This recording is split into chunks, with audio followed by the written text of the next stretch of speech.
남교회 TV 두 번째 시간입니다. 오늘은 어제에 이어서 로마 황제와 헤롯과의 이야기들을 우리가 함께 나눠보려 합니다.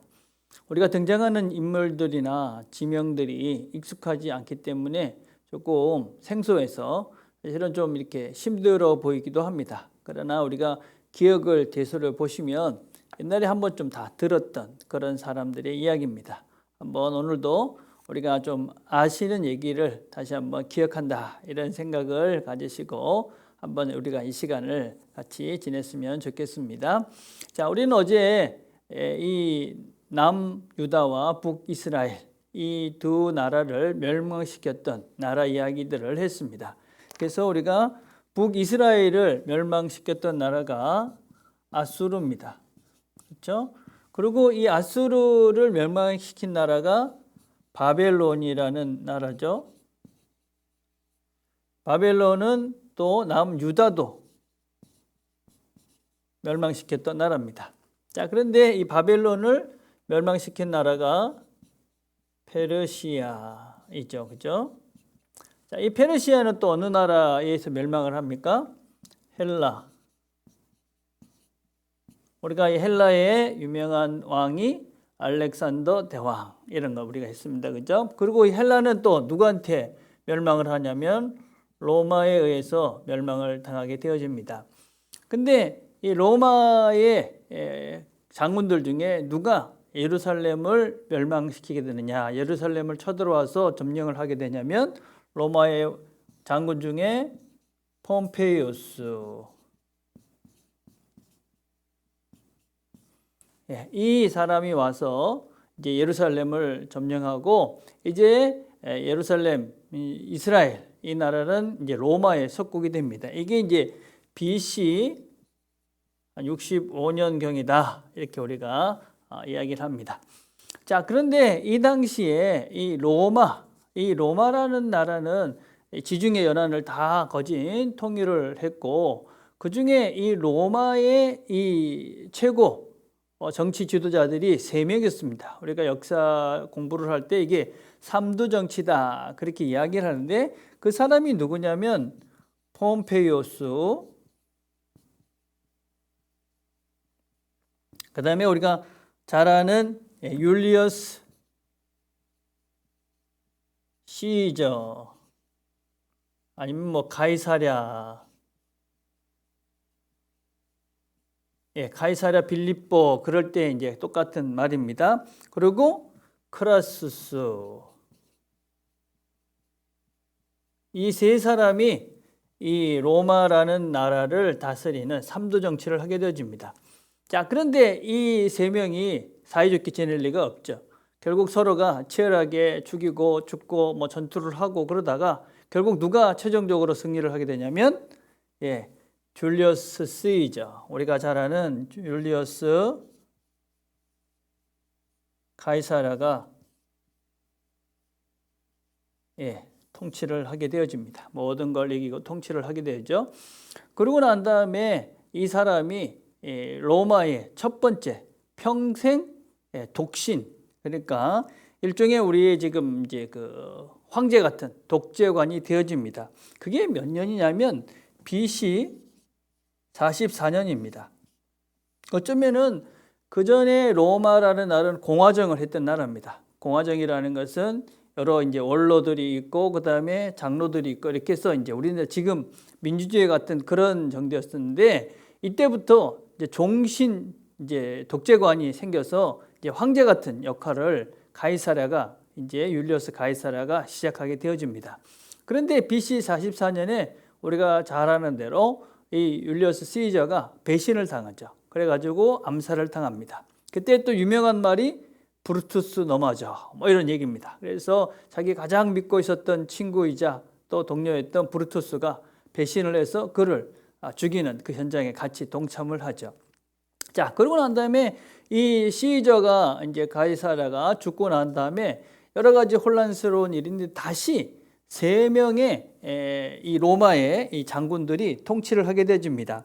그때 등장하는 사람들이 누구냐면 이 옥타비아누스,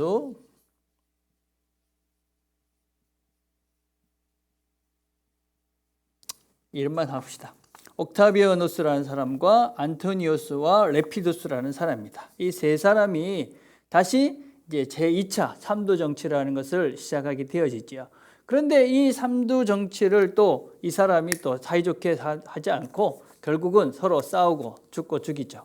결국 그래서 다시 이제 이 모든 사람들을 다 이기고 힘을 잡게 되는 사람이 있는데 그게 누구냐면 옥타비아누스입니다. 이 옥타비아누스라는 사람은 어떤 사람이냐면 이 사람은 가이사랴, 그러니까 줄리어스 가이사랴의 양아들입니다. 그래서 이 줄리어스 가이사랴가 죽고 난 다음에 그 다음에 이 옥타비아누스가 다시 힘을 받고 난 다음부터는 어떤 일을 하기 시작을 하냐면은 이 가이사랴, 그러니까 자기 양아버지인 가이사랴를 신격화시키는 일을 시작합니다. 그래서 그때부터 이 사람이 실권을 잡게 된 게 이제 28년경인데 28년부터 무엇을 하기 시작하냐면 이 위대한 자기 아버지였던 이 가이사랴, 줄리어스 가이사랴를 신격화하기 위한 신전을 짓기 시작합니다. 그러면서 황제 숭배를 실제적으로 시작을 하는 것이죠. 그런데 이제 본인을 하는 것이 아니고 이제 자기 아버지 이러면서 어떤 면에서는 이제 자기의 그런 신격화를 대신하면서 자기가 이제 신격화되기 시작하죠. 그러고 난 다음에 이 사람의 이름을 이 원로회에서 이름을 바꿔 부르기 시작합니다. 뭐라고 바꾸면서 이 사람을 추앙을 하기 시작하냐면 아우구스투스다. 아우구스투스. 영어로는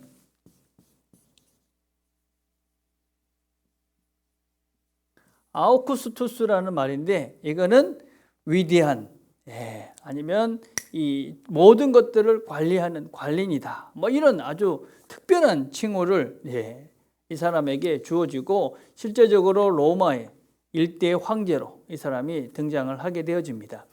이 아우구스투스, 이게 이제 성경에 등장하는 누가복음 2장 1절에 있는 사람입니다.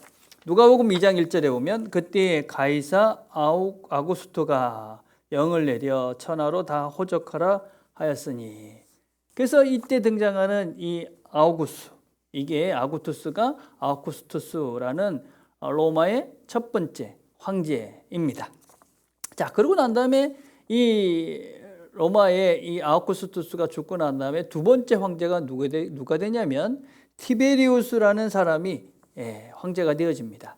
이 티베리우스는 예수님께서 십자가에 돌아가실 때 황제이기도 합니다.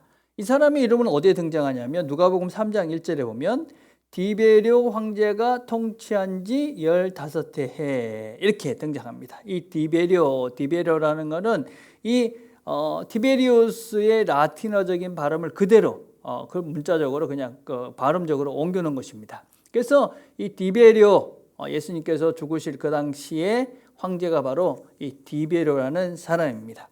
자, 그러고 난 다음에 디베리오 황제가 죽고 난 다음에 누가 되냐면 카리쿨라라는 사람이 됩니다. 우리 뭐 영화에도 등장하고 아주 폭군으로 등장하는 사람이죠. 그 사람은 오래가지 못합니다. 이 사람은 한 4년 정도 이렇게 황제로 있다가 결국은 암살을 당하게 되어지죠. 그러는데 네 번째로 등장하는 황제가 누구냐면 클라우디우스입니다. 클라우디우스라는 사람은 성경에 등장합니다. 우리가 사도행전 12장 2절에 보면 아굴로라 하는 본도에서 난 유대인 한 사람을 만나니 클라우스디오가 모든 유대인을 명하여 로마에서 떠나니라. 그러니까 로마의 이 클라우디우스가 명령을 해서 유대 안에, 그러니까 로마 안에 유대인들하고 크리스천들하고 막 다툼이 있다. 그러니까는 로마에 있는 모든 그 유대인들은 다 떠나라. 그래가지고 우리가 아는 아굴라라는 사람이 로마에 살다가 이제 다른 쪽으로 만나서 결국 나중에 이제 바울의 동역자가 되는 이야기 속에 등장하는 사람이 바로 이 클라우디우스라는 사람입니다. 자, 그러고 난 다음에 이제 54년에 또 한 사람이 등장하죠. 이 사람이 누구냐면 네로입니다. 네로. 우리가 잘 아는 네로라는 사람이 이제 AD 54년에 등장합니다. AD 자, 이 사람이 AD 54년에 등장할 때 나이가 몇 살이냐면 16살입니다. 16살 때 황제로 등극을 해요. 근데 이 황제로 16살이 뭘 알겠습니까? 그러니까 그의 어머니인 아그리피나라는 엄마가 섭정을 합니다. 근데 이 사람이 네로가 59년, 그러니까 5살을 더하면 21살 때, 21살이 되던 해에 자기 어머니를 살해해버립니다. 그리고 자기가 이제 모든 힘을 가지고 이 로마를 다스리기 시작을 합니다. 자, 그러다가 이제 64년에 이 사람이 가수로 자기를 등장을 시킵니다. 가수로 이제 등장을 하는 것, 이게 뭐 그렇게 특별한 건가? 우리가 잘 아는 대로 자기가 가수로, 그 당시에 가수라는 것은 노래를 부르는 그런 차원보다는 어떤 시를 짓고 시를 읊는 것인데, 그런 영감이 떠오르지 않는다. 그래가지고 이 로마를 불태워버린 일이 생기죠. 그죠? 자, 그래서 로마를 불태워버리는 그것 때문에 많은 발발이 생기니까 크리스찬들이 그랬다. 그래가지고 많은 크리스찬들을 박해하는. 그래서 그 사건의 연결상 속에서 베드로나 바울 이런 사람들이 다 순교를 당하는 일들이 생기게 되어집니다. 그러다가 이제 68년에 이렇게 정치를 잘 못하니까 로마에 있는 식량들이 많이 부족하게 되어지고, 그런 것들 때문에 결국은 이 원로원에서 이 네로를 국가의 적으로 공인하고, 결국은 네로는 쓸쓸히 혼자서 자결을 함으로써 이제 완전히 그 자기의 삶을 참 비참하게 그렇게 마감을 하게 되어집니다. 자, 이게 이제 성경에 이제 등장하고 그다음에 성경의 배경이 되는 로마 황제들의 그런 이야기들입니다. 자, 그런데 그럼 왜 로마는 이런 황제 숭배를 하게 되었을까 하는 것입니다. 원래 로마라는 나라는 이 황제, 그러니까는 사람을 숭배하는 사상이 없었습니다. 특별히 이제 서구 쪽에, 그러니까 동양이 아닌 서구 쪽에 있는 문화 속에서는 우리가 이제 그리스 로마 신화나 이런 것들을 보면 신과 인간이 그렇게 크게 차이가 있지 않은 것 같이 이렇게 비춰지는 것들을 우리가 많이 볼 수가 있는데, 이 사실은 알렉산더가 이 동방을 정복하게 되어지죠. 그래서 알렉산더가 이 그리스에 있던 이 사람이 이제 애국까지 와가지고 이 동양에 있는 이런 나라들을 정복하고 나니까, 이 동양에는 어떤 생각들이 있냐면은, 특별히 애국 같은 경우에는 애국의 왕을 신의 아들이다 이렇게 부르기 시작을 하는 겁니다. 그러니까 이 사상이 상당히 괜찮은 거죠. 그리고 저희가 누굽니까? 이제 알렉산더가 예루살렘 이런 데 들어갔을 때 전부 다 그를 세비어, 구세주다, 베네피셜이 우리에게 은총을 베푸는 자다. 그래서 복을 주는 그런 존재라고 그를 막 붙이기 시작합니다. 그래서 그런 사상들을 가지고 있대. 이게 이제 로마로 그대로 전수가 되는 것이죠. 그래서 로마 입장에서는 이 황제 숭배하는 것이 상당히 여러 면에서 유리했던 것이죠. 무엇 때문에 이렇게 황제 숭배를 특별히 로마가 하게 되어지냐면, 가장 큰 것은 정치적인 이유입니다. 여러분 생각을 해보십시오. 황제가 이렇게 있는데, 이 로마는 여러 민족들을 이렇게 다 이렇게 다스렸습니다. 그래서 로마는 이 여러 민족들을 이렇게 다스리면서 되게 관용적인, 특별히 종교적인 것에서는 관용을 베풀었어요. 그래서 각 그 나라들이 자기의 신을 섬기는 것을 크게 개의치 않았습니다. 근데 딱 한 가지만 하면 되는 거죠. 황제만 섬기면 된다. 그런데 이제 다른 민족들은 그게 문제가 되지 않습니다. 왜냐하면 대부분의 그런 민족들은 다 신교죠. 다 신교. 여러 신을 섬기니까 그 신 중에 황제도 한 명 섬기는 겁니다. 그러니까 뭐 그 문제가 되지 않아요. 근데 문제가 되는 게 어디입니까? 그게 유대교와 기독교죠. 여기는 다른 신, 하나님 외에는 다른 신을 섬길 수 없다. 그러니까 계속적으로 충돌이 일어나고, 로마 황제들이 이 자기들의 기본적인 정책인 이것들을 반항하는 이 유대인들, 특별히 이제 그 기독교인들을 박해함으로써 자기들의 정치적인 그런 목적들을 이루어가는 수단으로 이것들을 사용했던 것이죠. 자, 두 번째 이유는 무엇이냐면, 이 로마의 어떤 황제들, 대부분의 황제들은 그렇게 로마 황제를 섬기는 일에 그렇게 적극적이지 않았습니다. 그런데 몇몇 황제들, 우리가 잘 아는 네로 아니면 도미티안 이런 황제들은 이 황제 숭배를 하지 않는 자들을 아주 멸시하고 아주 박해를 했습니다.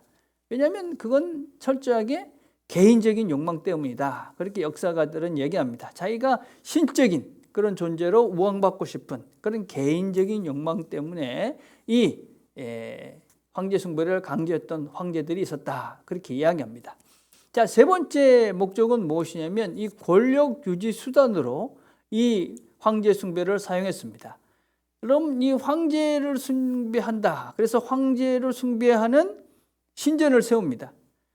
이 황제 숭배를 잘하는 그런 민족들에게는 어떤 이익을 주는 겁니다. 그러니까 이 로마의 치하에 있던 여러 민족들 중에서 로마에 잘 보고 싶은 그런 사람들이 성전을, 이 황제 숭배 신전을 크게 세우는 거죠. 여러분, 신전을 크게 세우면 어떻게 됩니까? 그 신전만 세우는 것이 아니라 신전을 섬기는 그 여러 사람들이 있는 것입니다. 제사장도 있었고 거기에 일하는 사람도 있을 것이고, 또 신전을 섬기다 보면 그 신전을 또 이렇게 보호해야 되는 그런 군인들도 필요합니다. 자, 그래서 신전을 하나 생기면서 그것 때문에 생긴 여러 이제 부수적인 사람들이 막 생기는 거죠. 자, 그 사람들이 서로 경쟁적으로 로마에 잘 보이기 위해서 그렇게 큰 성전을 짓고 규모가 커지고 이러면서 자연스럽게 이 로마의 권력과 그것들을 지지하는 세력으로 변하는 것이죠. 그래서 자기의 지지 기반이 튼튼해지기 때문에 이 사람들은 이 황제 숭배를 통해서 이 권력을, 자기들의 힘들을 계속 유지해 갈 수 있게 했다 하는 것이 이들이 이제 황제 숭배를 하는 이유다라고 할 수 있습니다. 자, 그래서 우리가 계속 이제 특별히 우리가 계시록을 살펴보면 이 황제 숭배에 대한 그런 저항들, 그것 때문에 생기는 많은 박해들, 이런 이야기들이 사실은 계시록에 나타났죠. 그래서 계시록을 읽을 때는 이 황제 숭배를 떠나서는 이해할 수 없는 부분들이 대단히 많다, 이렇게 볼 수 있습니다. 그래서 우리가 성경에 등장하는 이 황제들은 누구냐면 아우구스투스, 그 다음에 우리가 두 번째 등장하는 티베리우스, 세 번째는 뭡니까? 클라디우스, 그 다음에 네로, 이런 사람들이 이제 성경에 등장하고 그런 시대에 예수님과 바울이 이제 사역을 했던 사람들이다라고 할 수 있습니다. 자, 이제 두 번째 우리가 이제 교재에 나와 있는 사람은 이제 헤롯 이야기입니다. 헤롯. 자, 우리가 이제 헤롯도 성경에는 그냥 헤롯 이렇게 표현을 하고 있지만 실제적으로 성경에 나오는 헤롯은 7명 정도가 된다. 그때 얘기를 했습니다. 자, 이제 헤롯과의 이야기를 해보겠습니다. 우리는 어제 이 예루살렘에 로마군이 점령했을 때, 로마의 폼페우스 이 장군이 들어왔을 때, 이 로마 이 폼페우스가 잘 그 나라에 들어와 가지고 예루살렘을 잘 점령할 수 있도록 협력했던 왕이 아리스토블루스라는 왕이었습니다. 근데 그 아리스토블루스하고 폼페우스 중간을 잘 연결했던 사람이 안티파테라는 사람입니다. 이 안티파트가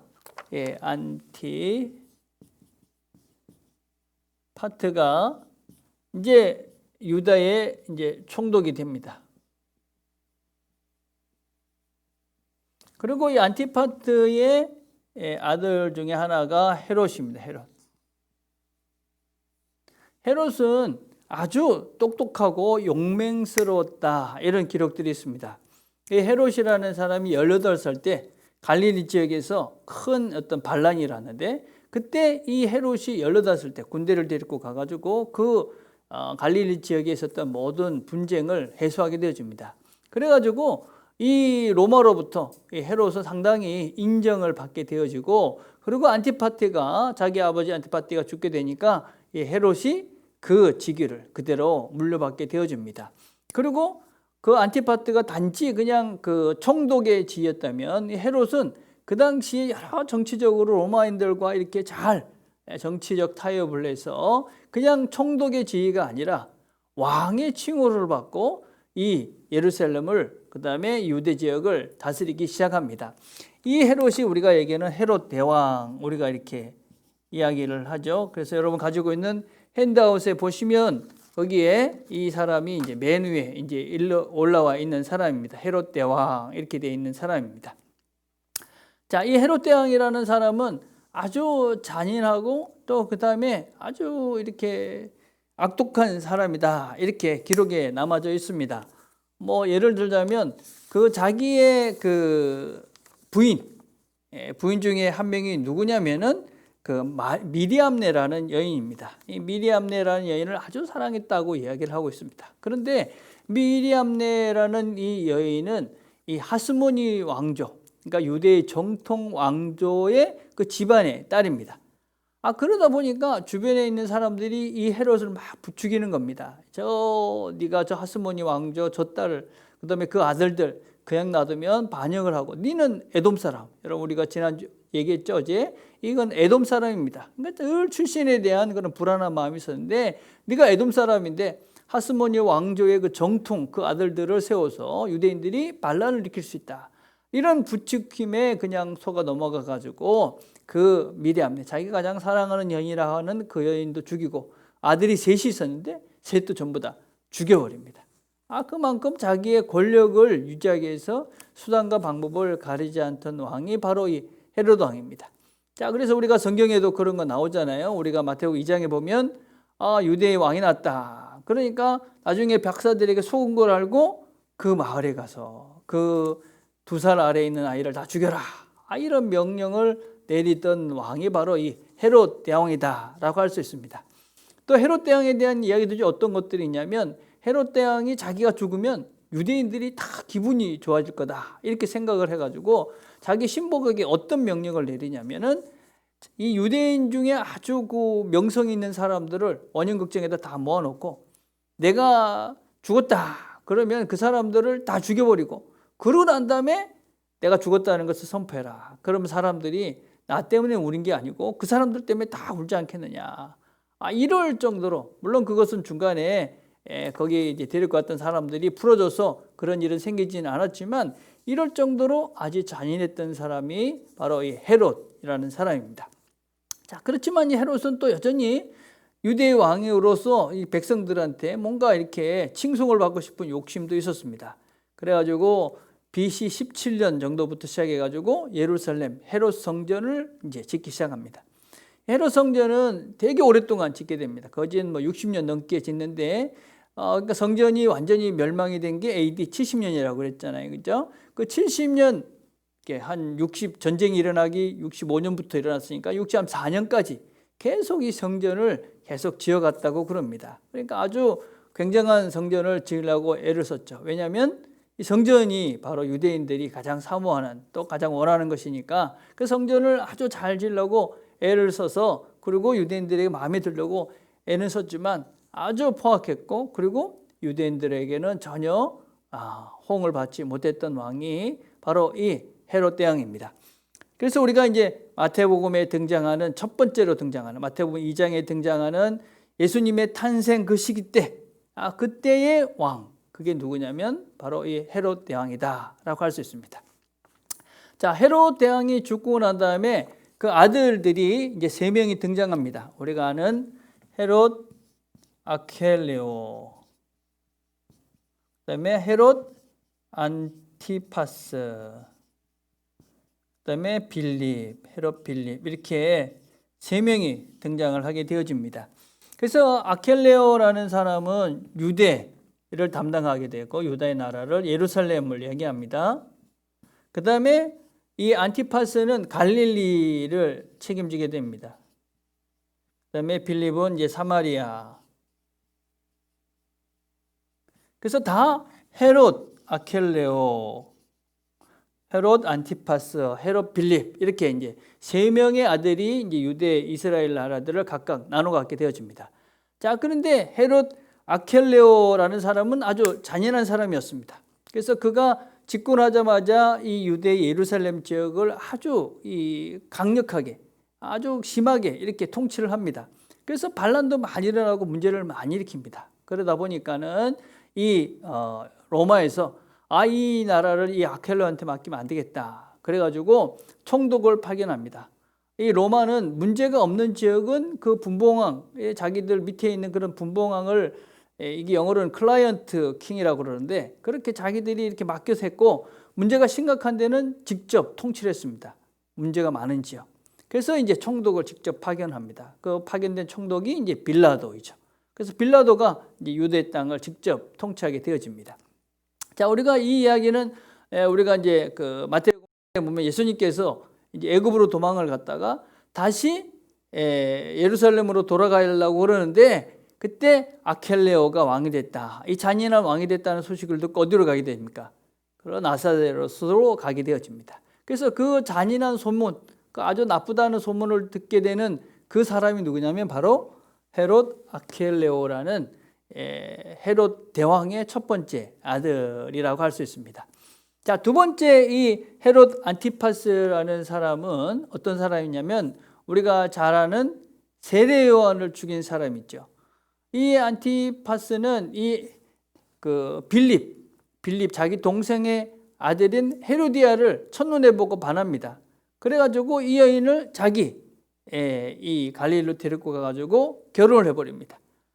그리고 자기 원래 부인은 자기 나라로 돌려보내죠. 그래서 이제 그것 때문에 이제 전쟁이 생기기도 하는데 어쨌든지 그래가지고 자기의 동생의 그런 부인을 어떤 면에서 갈취한 거죠. 갈취하고 이제 자기 부인으로 삼은 거예요. 물론 그 헤로디아라는 여인 자체도 아주 야망이 많았던 그런 여인입니다. 그래서 자기 빌립보다는 훨씬 심도 있고 뭔가 야망이 있는 이 안티파스를 선택을 한 것이죠. 그런데 이제 그거를 이제 세례 요한이 지적을 합니다. 그렇게 뭐 사실은 이렇게 지적받을 만한 일이잖아요, 그죠? 그래서 그 지적하는 그 세례 요한을 이제 감옥에 가두죠. 그렇지 백성들이 두려워서 죽이지 못하지만 우리가 잘 아는 대로 자기의 그런 그 잔치 때 춤을 추고 그 딸이 원하는 대로 세례 요한을 죽이는 사람이 바로 이 헤롯 안티파스라고 할 수 있습니다. 그리고 우리가 알다시피 예수님께서 죽으실 때의 마지막 장면 중에 등장하는 부분이 어떤 것이냐? 헤롯에게 보냈다 그런 이야기가 나오죠.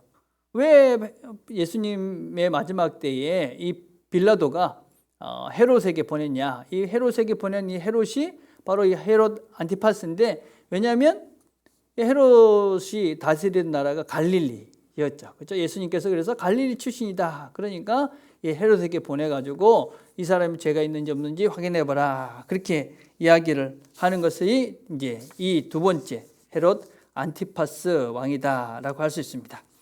자, 그러고 난 다음에 이 세 명이 다 죽고 난 다음에 등장하는 또 다른 세 번째, 이제 하나, 둘, 셋, 네 번째, 다섯 번째의 헤롯이 있는데 헤롯 아그리파 1세입니다. 이 헤롯 아그리파 1세는 자기 할머니 미리암네, 그러니까 유대의 정통 왕족 출신의 그런 손자입니다. 그러니까 이 사람은 나름대로 나는 이제 왕족의 피가 흐른다. 그리고 나는 유대인들을 되게 이렇게 사랑한다. 이런 사람이었습니다. 그래서 유대인들로부터도 많이 지지를 받았던 사람이죠. 그래서 그 유대인들의 지지를 받고 유대인들을 위해서 어떤 일을 하느냐. 사도행전 12장 1절입니다. 그때에 헤롯 왕이 손을 들어 교회 중에서 몇 사람을 헤아려 하여 요한의 형제 야고보를 칼로 죽이니 유대인들이 이 일을 기뻐하는 것을 보고 베드로 잡으러 할새 때는 무교절이라 할 때 이 야고보, 사도 야고보를 죽인 사람이 바로 헤롯 아그리파 1세입니다. 이 사람은 나름대로 유대인들의 지지를 받았고 또 유대인들의 마음을 사서 나름대로 유대인들과 잘 지냈죠. 그러다 보니까 그 당시 유대인들이 싫어하는 이 그리스도인들을, 기독교인들을 잡아서 죽이고 그들을 박해하는데 제일 앞장섰던 사람이 바로 헤롯 아그리파 1세다 할 수 있습니다. 자, 그렇지만 우리가 성경에 알다시피 12장, 사도행전 12장에 가면 그가 큰 부여를 주니까 사람들이 이거는 사람의 소리가 아니고 신의 소리다. 그러니까 자기가 교만해지죠. 그래서 결국 충을 먹어 죽으니라. 기록에 하면 이 사람은 알지 못하는 이상한 독충에 물려서 죽었다라는 그런 요세푸스의 기록이 있습니다. 그래서 이 사람은 급사를 하게 되어지죠. 그래서 이 사람은 죽습니다. 이렇게 죽는 이 사람이 헤롯 아그리파 1세입니다. 자, 그러고 난 다음에 그 헤롯 아그리파 1세가 죽고 난 다음에 그 아들인 헤롯 아그리파 2세가 이제 다시 왕이 되어집니다. 헤롯 아그리파 2세는 헤롯의 마지막 군주이기도 하죠. 사도행전 25장, 24장 이런 데 그가 등장을 합니다. 바울이 아그리파 앞에서 변론을 했다 할 때 그 아그리파, 바울이 이제 최종적으로 자기의 입장을 변론하기 전, 로마로 떠나기 전에 변론했던 그 장면에 등장하는 왕이 바로 이 헤롯 아그리파 왕입니다. 그래서 사도행전 26장에 보면 유대인들의 모든 관습과 논쟁에 대해서 정통한 사람이다 이렇게 그 아그리파 왕을 소개를 합니다. 왜냐하면 그 아버지 아그리파 1세도 역시 유대인들의 그런 정통과 그런 관습들을 따랐고 또 나름대로 우리 유대인의 정통적인 그런 왕이다 그런 의식이 있었기 때문에 바울은 이제 그를 그렇게 부추기죠. 그러고 난 다음에 그가 이 바울의 이런 얘기를 듣고 네가 짧은 시간으로 나를 하려 한다 그런 얘기를 하죠. 그러니까 바울이 뭐라고 얘기합니까? 짧은 시간이든 긴 시간이든 당신뿐 아니라 오늘 제 말을 듣는 모든 이들도 이 결박 외에는 저와 같은 사람이 되기를 하나님께 기도합니다. 이렇게 설득했던 그 당사자가 누구냐면 헤롯 아그리파 2세라는 사람입니다. 물론 이 사람은 이제 AD 70년에 로마의 장군이었던 디도에 의해서 다시 이 헤롯 왕가는 무너지고 예루살렘은 무너지게 되어집니다. 헤롯 왕가라는 이 나라가 로마 때문에 시작이 되어졌고 로마 때문에 그런 명성을 얻었지만 결국은 다시 로마에서 멸망을 당하는 그 왕가가 끊겨지는 그런 역사가 바로 헤롯 왕가의 얘기다라고 할 수 있습니다. 자, 우리는 이 이야기를 통해서 우리가 생각을 해볼 것이 이제 두 가지가 있습니다. 자, 오늘 우리가 가지고 있는 성경의 본문을 한번 봅시다. 오늘 본문입니다. 누가복음 2장 1절부터 7절까지입니다. 그때에 가이사 아구스도가 영을 내려 천하로 다 호적하라 하였으니 이 호적은 구레노가 수리와 총독이 되었을 때에 처음 한 것이라. 모든 사람이 호적하러 각각 고향으로 돌아가매 요셉도 다윗의 집 족속이므로 갈릴리 나사렛 동네에서 유대를 향하여 베들레헴이라 하는 다윗의 동네로 그 약혼한 마리아와 함께 호적하러 올라가니 마리아가 이미 잉태하였더라. 거기에 있을 때 그때에 해산날이 차서 첫 아들을 낳아 강보에 싸서 구유에 누였으니 이는 여관이 있을 곳이 없음이로라. 자, 우리는 이 본문을 통해서 예수님께서 탄생했을 때에 예수님께서 지금 왜 거기 갔는지를 설명을 합니다. 근데 과연 그 명령이 이 아우구스투스의 명령에 의한 것인가?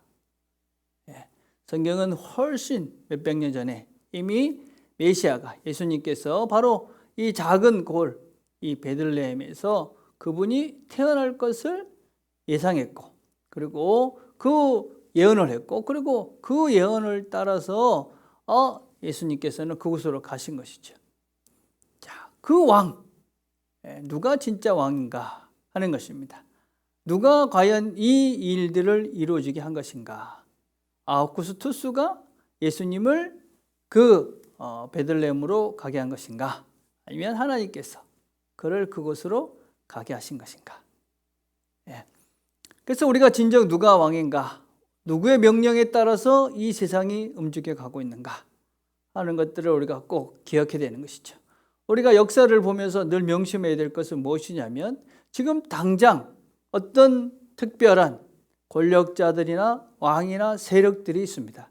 그러나 우리는 항상 우리가 명심해야 될 것은 무엇이냐? 우리는 하나님의 보이지 않는 손들이 이 역사를 운행해 가시고 그리고 그 보이지 않는 하나님의 그 힘으로 이 세상은 움직여 간다 하는 것을 믿는 것이 바로 우리들입니다.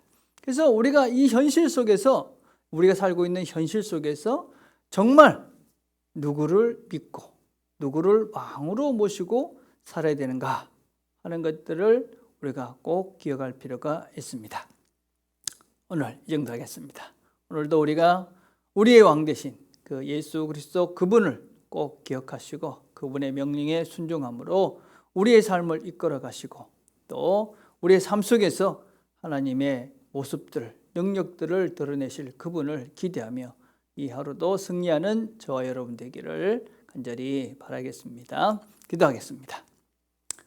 하나님 아버지, 오늘 저희들이 두 왕가에 대한 이야기들을 같이 나눴습니다. 우리가 누가 진정한 왕인지를 알고 사는 자들입니다. 오늘도 엉뚱한 소리에, 엉뚱한 왕들의 소리에, 헛된 왕들의 소리에 우리가 귀를 기울이지 않고 참된 왕이신 하나님의 말씀에 귀를 기울이고 그 왕 되신 그분의 뜻대로 이 땅을 살아 승리하는 이 하루가 되도록 은혜를 베풀어 주옵소서. 예수님의 이름으로 기도드립니다. 아멘.